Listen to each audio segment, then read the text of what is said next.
A very big hello to all my dear students. Welcome to the T2O series on your favorite channel, You and I. So let's see what clinical case we are going to discuss today. Are you ready? Let's read the question together. A 45 years male patient has presented with gradual blurring and diminution of vision in his right eye. On examination, visual acuity, right eye 6 by 24, left eye 6 by 6. Slit lamp examination shows heterochromia iridis. Right eye, the cornea has few stellate KPs. I think you already have an idea what we are talking about. Mild flare and few cells are seen with atrophic patches in the iris. So, a middle-aged male presenting with mild, significant diminution of vision, and there is heterochromia iridis, stellate KPs, iris atrophy. Is there any confusion here about the diagnosis? Anyway, let's read further. The lens में posterior subcapsular cataract is seen, left eye seems normal. On gonioscopy, small blood vessels in the angle. Okay, so left eye again normal finding. Both eye pressures are normal. What is the diagnosis? I think there is no confusion here that we are talking about Fuchs heterochromic cyclitis, isn't it? So, what are the features you should keep in mind? Just read it in my style regarding Fuchs heterochromic cyclitis. So, when you say, let me change the slide, Fuchs heterochromic cyclitis, first of all, you have to understand what are the points to remember is an atypical anterior uveitis, sometimes posterior uvea may be involved. What else you will know? We will make a diagram in my style and then learn it. Heterochromic, as the name itself is telling you, there is HI, that is heterochromia iridis. Next thing, very important, iris atrophy. Can you see these patchy atrophic areas? This is the iris atrophy that is shown here. These patients are prone for posterior subcapsular cataracts, and the KPs are stellate KPs with the feathery ends. So there are stellate KPs, right? And because we say there's heterochromia iridis or difference of iris color, do you realize this? That means that it is a unilateral condition. So we won't forget it is a unilateral condition. Right? So these are important points, and on the diagram itself, if you want, you can learn with me that generally, because I say atypical, why? Because pain, redness, this is not very prominent, right? Photophobia, blepharospasm, all this is not that significantly seen in these patients, okay?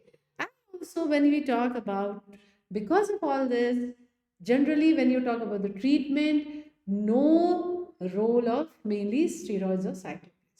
So that's another important thing. Generally in these patients, because of this, no role of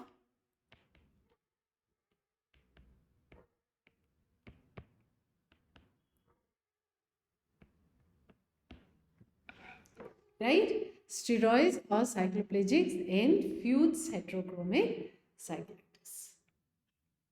Right?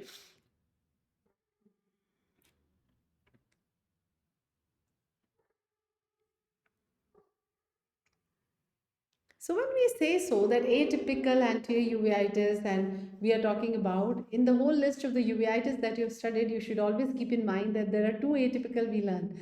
One is JRA, juvenile rheumatoid arthritis, and second is Fuchs heterochromic cyclitis. You must be thinking, ma'am is saying you don't have to give steroid.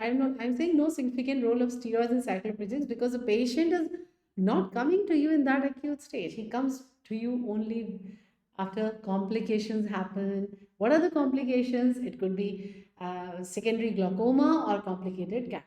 As you see, there can be a PSC. जब उसकी vision कम होगी, when the vision is decreasing, now the patient comes to you and you have to mainly manage the complications. Just keep in mind.